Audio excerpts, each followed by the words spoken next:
So welcome everybody. Thanks for joining us for the Parent Academy to Go Tips for Virtual Learning Success Chat. I am Danielle Wilson Sadler. I am an instructional specialist in Student Family School Services, and I am just excited to be joined by two of my colleagues who will introduce themselves now. Hi, good evening. My name is Norca Padilla. I'm also an instructional specialist and so happy to be here. It's wonderful to see our large MCPS community. As an educator for Montgomery County for over 30 years, I'm also a parent, and my three sons went through MCPS also. So welcome. We're so glad you're here. Oscar? Thank you, Norca. Good evening. My name is Oscar Buitrago. I'm a parent community coordinator with the same team that Danielle and Norca are part of. And I'm really excited to see so many faces and so many people here participating. I just want to give a quick announcement, just to let everyone know that this session is being recorded. Thank you, Oscar. So I wanted to review a few housekeeping items with you all. First of all, just please make sure that you're on mute. You can just look at the bottom of your screen and there is a microphone, and if it's a little red cross over it, then you know that you're on mute. Also, please make sure that you write your questions in the chat.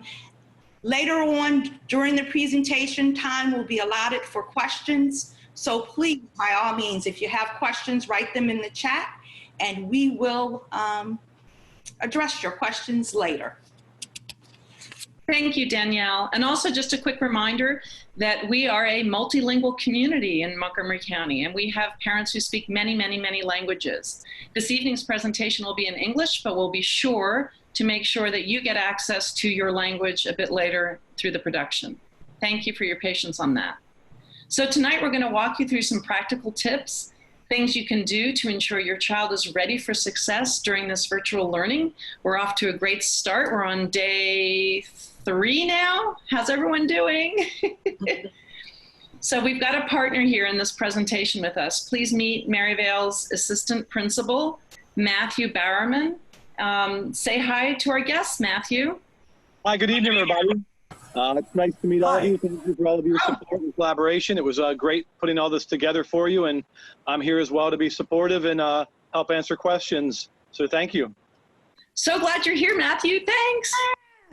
That was such a nice live greeting.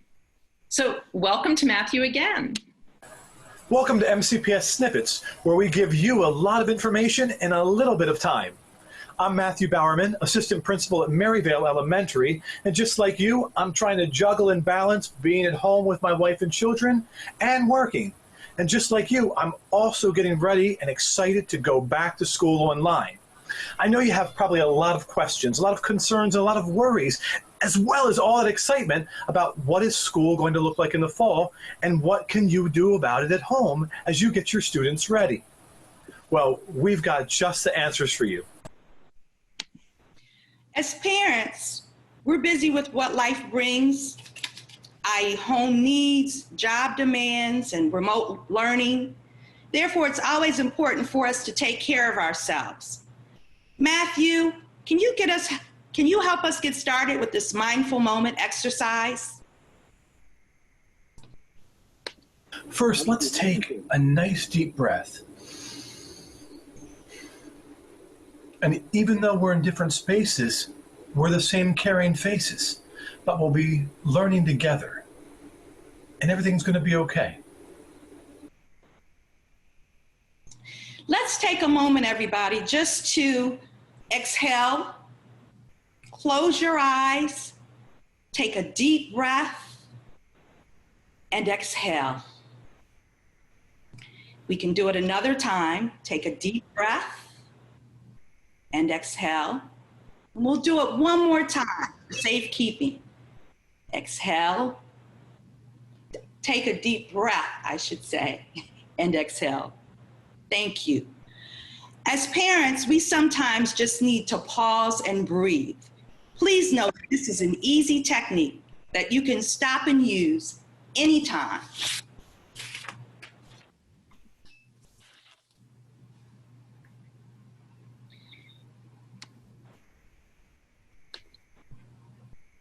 So let's discuss a few tips, helpful tips that help us prepare for school. I know we're 3 days into it, but there's so much more we can do to make sure your experience is even that much better.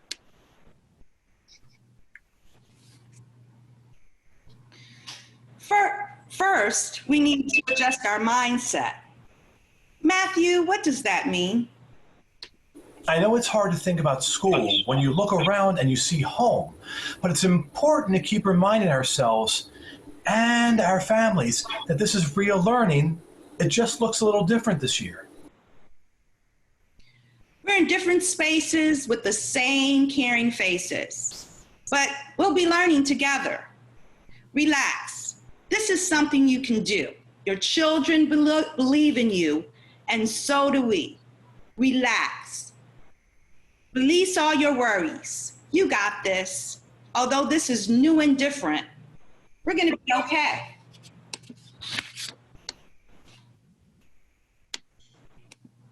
We are going to be okay, and it has been a challenge. But our second tip is to find a space in your home for school, a learning place. Think about this as your own classroom inside your home. This is where your child will go every day for live classes, recorded classes, and to work independently. Think about what you need to be able to concentrate, to focus on learning. And Matthew is going to tell us what our learning spaces at home should look like. And maybe there's some tweaks that we can make now that we're into day 3. Find a space just like your desk at school. You'll find a learning space, a space at home. It doesn't have to be big or fancy, just yours, just somewhere for you, somewhere you can focus to just, spread out a little, minimize distractions, and keep in mind, try to stay away from TV and don't spend all day with your Chromebook propped up on your lap. You got to sit somewhere so you can be ready for action, ready to listen, ready to learn, ready to participate. Thanks, Matthew. In addition to those tips, make sure that your learning space has good lighting. You'll be watching videos, participating in live classes, writing, and even working on projects.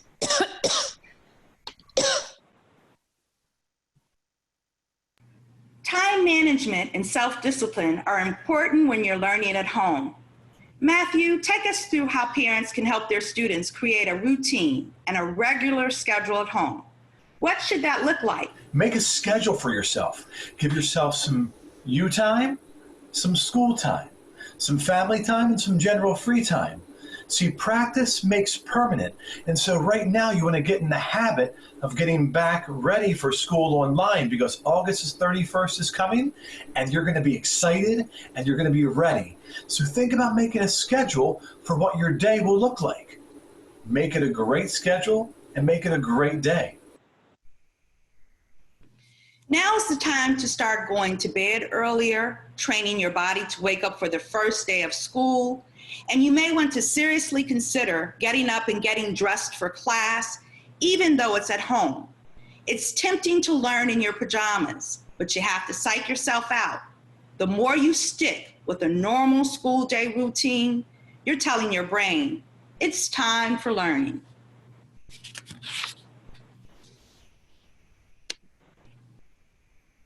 So Matthew's going to give us some more tips, an idea about what students and families could be looking for.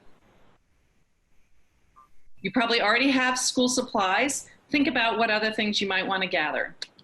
Gather school supplies. Just because you're at home doesn't mean that you're not going to need school supplies. Start thinking about putting together your supplies now. Paper, pencils, calculators, rollers, protractors, crayons, glue sticks, whatever it is you think you might need to have a successful start to your school year.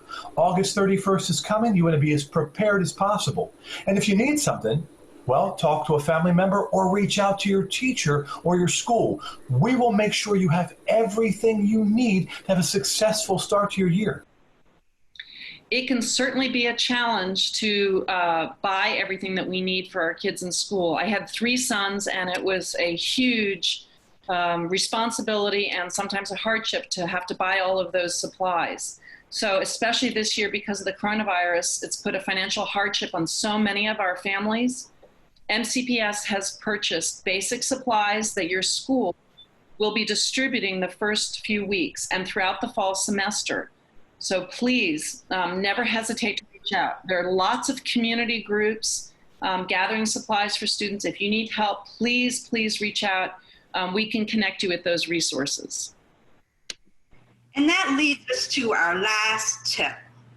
Please don't be afraid to speak up and ask for help. You know, sometimes it's, you know, difficult for us as parents because life gets in the way and there's just so much going on and we just feel overwhelmed. But we want to assure you that we are here to answer your questions.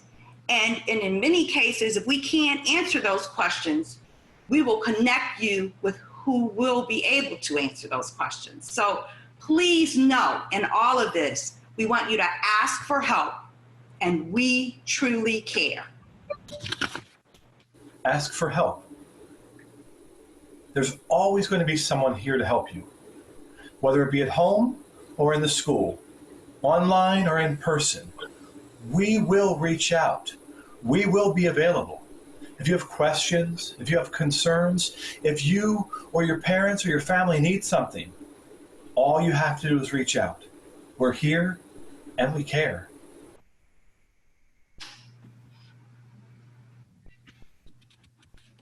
So now is a wonderful opportunity for you to ask questions. I see there's quite a few questions coming up in the chat. For example, when do we get access to the slides? So we have your, based on your registration, your email address, so we can email out all those things. Danielle, Oscar, and I are here to answer as many of the questions that we possibly can, so please put them in the chat. We recognize we have a large group of 49 folks, and we may not be able to answer all of your questions right now, but we promise if we don't have the answer for you right now, we will find the answer and we will email you directly those answers. We are here to help. And I just wanted to say to those families who right now are experiencing technical difficulties, some of our families weren't able to hear Matthew. We actually will offer this, we will offer this in a recorded form as well. So this will be put up later for you to access. So we just wanted you to know that, you know, if you're having problems, that you have that information. Also wanted to let you know that our MCPS website is a huge resource and it has lots of information. A tip that I have for you is to search recovery to find the most updated information on technology, meal services, materials, childcare, and other information associated with us being back in school. And thanks to Oscar, he's going to be dropping some links into the chat so that you can easily access those resources, supports, and future learnings as well. Yes, and Oscar, there is one link that I'd like for you to drop in the chat if you could. It's called the Fall 2020 Checklist. So if you'd go ahead and drop that, that would be wonderful, because this is a checklist for you, our families, to just go through, and it's step-by-step. It's very simple, it's very easy, it's in PDF form, and it really speaks to some information such as making sure your child has the basic technology and access, be aware of upcoming changes to the MCPS Meal Service Program, and then just preparing your child's work environment in a more detailed level. Were there any specific questions that you saw, Norca, that we could address here? Because we've got we are currently at 6:16, so we've got a few minutes to kind of. Let's just take a pause and allow folks a chance to drop in any questions. Okay.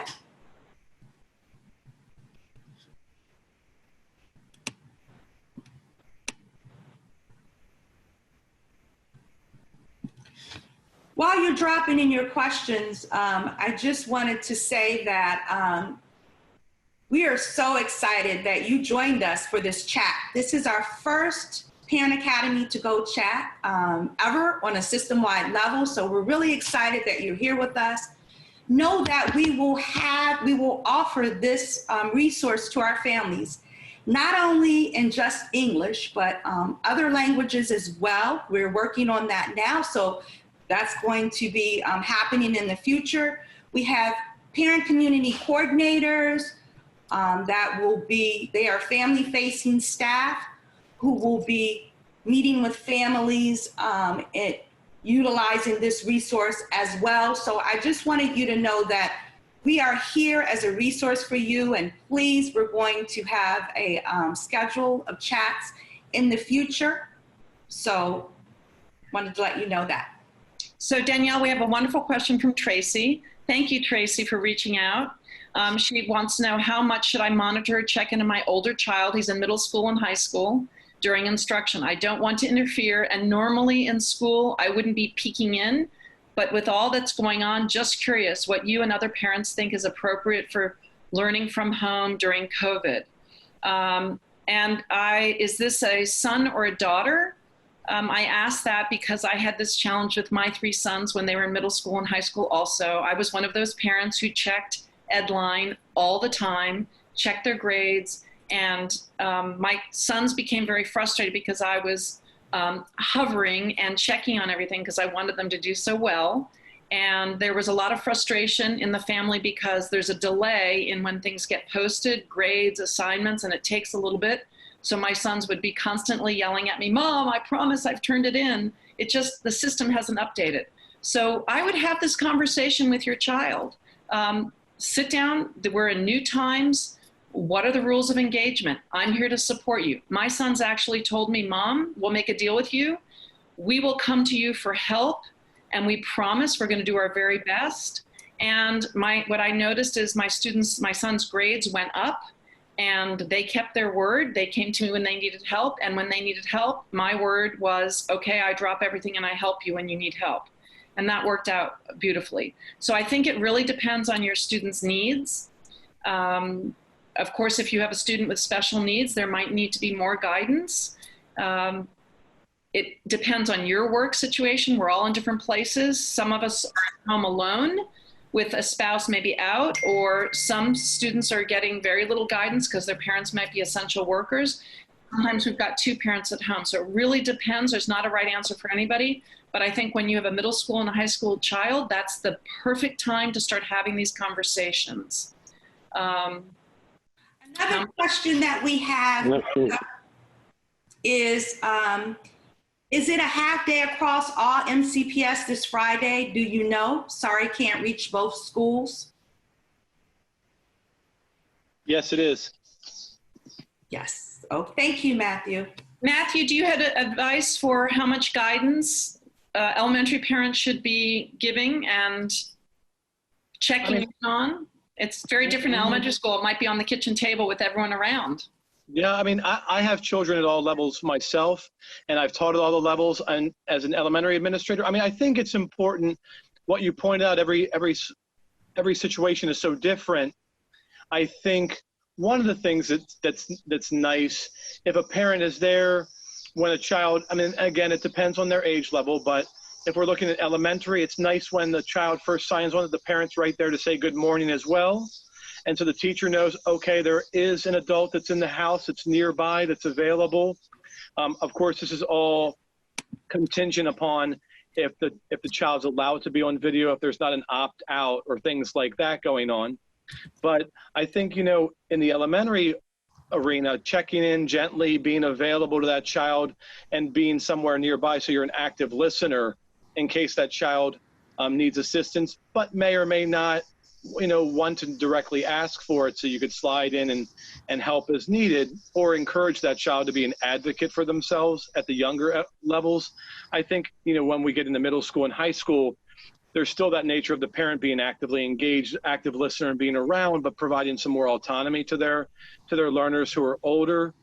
And like, you know, like we heard you say, creating some kind of bargain, some kind of deal with them where, hey, I'm here for you if you need it, but I want to give you your space and time, you know, to make the right decisions in your virtual learning experience for yourself. But I'm here if you need me. I think all those approaches work. But I think, you know, there's this bottom line that, you know, just like in all the other aspects of our children's lives, we want to be present, but we want to help them learn accountability and responsibility, whether they're 5 or they're 15. I think providing that conversation with them, that clear communication that I'm here if you need me, and I'm going to be available to you when you have those questions as best I can. I want to be supportive, but I want to give you space and time. I have expectations for what you're doing. I know you have them for yourself.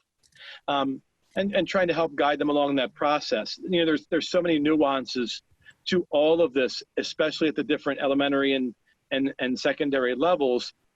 But, you know, just trying to be connected, trying to stay connected, trying to make sure that if, as a parent, you're unsure, that you reach out to your teacher or administrators with questions, knowing that you will get answers, and staying plugged in and connected to those conversations with both your children and your schools. So there's kind of that constant wraparound, you know, interrelated relationship going on. So the virtual experience is a really positive one, even when things are challenging. Yeah, and I think another helpful reminder. Sorry, go ahead. No, I would add to that. I am, to my colleagues, I'm Dr. Bell with Restorative Justice. I think that 3 things that come to mind.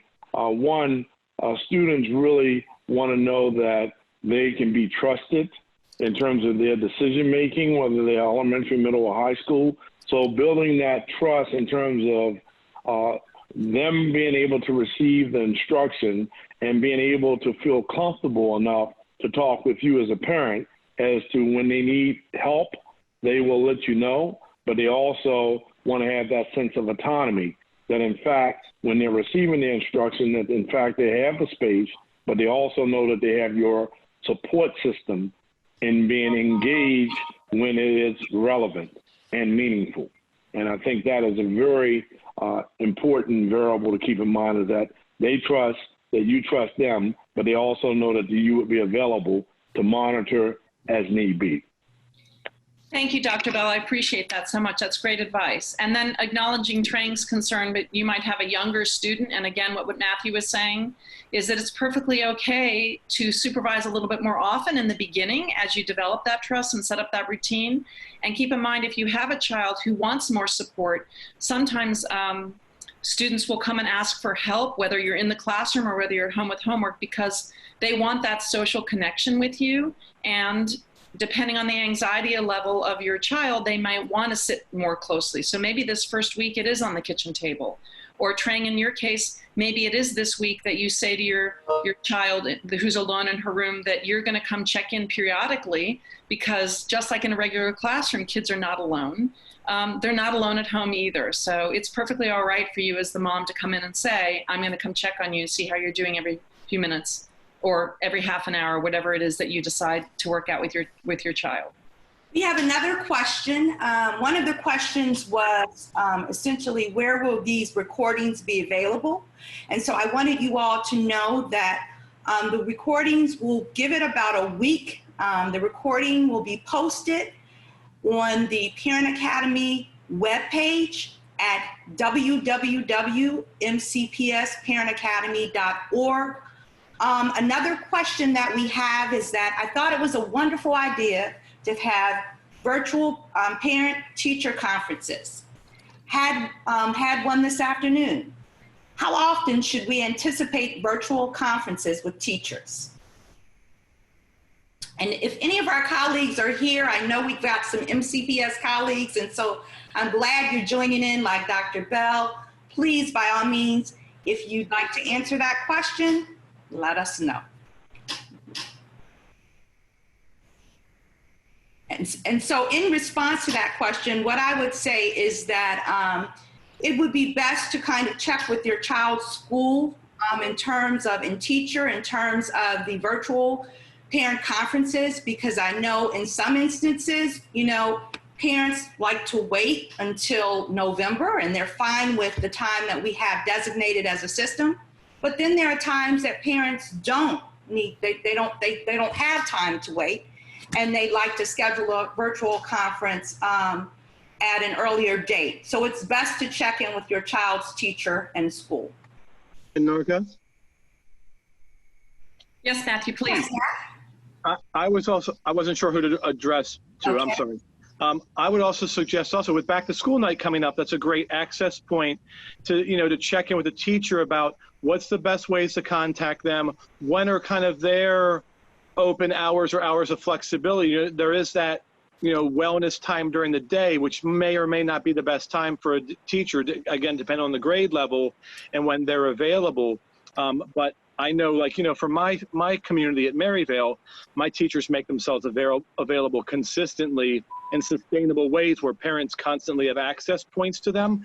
So I think it's really good to have that conversation early on to check in with your teacher, your child's teacher, to let them know how appreciative you are of their hard work, just like we as educators are so appreciative of you as parents, all of your hard work you're doing at home. But to have that conversation early on to say, hey, I just want to check in. What are the best ways to reach out and connect with you? And when are times that are good for me to have conversations with you about my child's work, or if I really need you for questions or concerns I have? And the back to school nights that are coming up might be a great time to be able to have those conversations and check in with teachers who should be letting everyone know, when those times are for connection. We have another question, and the other question is, so how can we set up networks if we have to go to work and our younger kids need support being online and there's no one in the house to help, particularly if we can't afford to hire help? So I would encourage Amanda to reach out to her local school principal first, because there might already be those opportunities at the local school that are being set up, and you can get connected. As I look through the chat, I'm just kind of looking through to make sure there aren't any questions, but there aren't additional questions that I don't see any additional questions. So Danielle, this is Abba.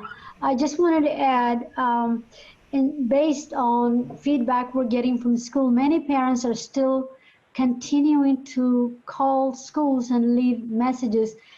I think at this current time, the best way is email, because nobody's in the building, and if there are, they're probably doing Chromebooks or something else. So by the time the secretary retrieves the message and gets it back to the teacher, there's a delay. So we're encouraging parents to please check your email once or twice a day, even if you're home, in case there is something immediate that the teacher is trying to get an answer for about your child. So great advice, Ave. Thank you. Thank you. It is really challenging, and I think they're only at 25% capacity in their offices, so answering those phones has been difficult. So email is a much better way to go for now. Mm-hmm. So we'll go back to the presentation now. Thank you all, and thank you for our parents who had questions, and thank you to our staff who helped them with questions and answers. So we talked a little bit about school supplies list earlier, but here's a supply list that we may not have seen before that would be really helpful. And thank you to Danielle, who helped us through some deep breathing exercises, which is really what we need through this time. So how about this list? Patience, flexibility, deep breaths, calmness, humor, cooperation, encouragement, positivity, understanding, compassion, respect, kindness. We have such a wonderful opportunity here as a community, within our larger MCPS community, within our school community, within our parent community, and with our children, to really leverage the silver lining about these wonderful skills that we're all developing during this time when it's really been difficult. And don't forget to get plenty of these things when you're ready. Getting your child's pencils, notebooks, rulers, and things together. We're all going to need plenty of these to navigate this virtual space together. Matthew's going to share some final thoughts, and then I will close us out. Okay? Thank you. This is a challenging time. It's okay not to be okay. I just want to let you know from my family to yours, from all of MCPS, all of our schools, to all of our families, we're here. We're listening. We're responding. We're working every single day to create rigorous, exciting, fun curriculum for when school starts again. And please know, we're here for you every single step of the way. Whether we're online or in person, we are here for you. Different spaces, but carrying faces. We look forward to seeing you August 31st. In closing, please be patient with yourselves. Right now, we have to be okay with doing the best we can with what we have. Please know that we are here for you. Although we may be in different spaces, we're the same caring faces. We are still here to assist you. We are here to answer your questions. We are here to connect you with resources. And we are here to help your child academically achieve. Have patience with all things, but first of all, with yourself. Thank you for joining our chat this evening. Please visit our webpage at www.mcpsparentacademy.org for more information about Parent Academy chats and virtual workshops that we will offer through the Parent Academy to go. And also, please remember to visit the MCPS website and search recovery for up-to-date information. We appreciate you joining us this evening, and we are so thankful that we could share some tips with you. Thank you. Thank you, everyone. Have a wonderful evening, and we're here to support you.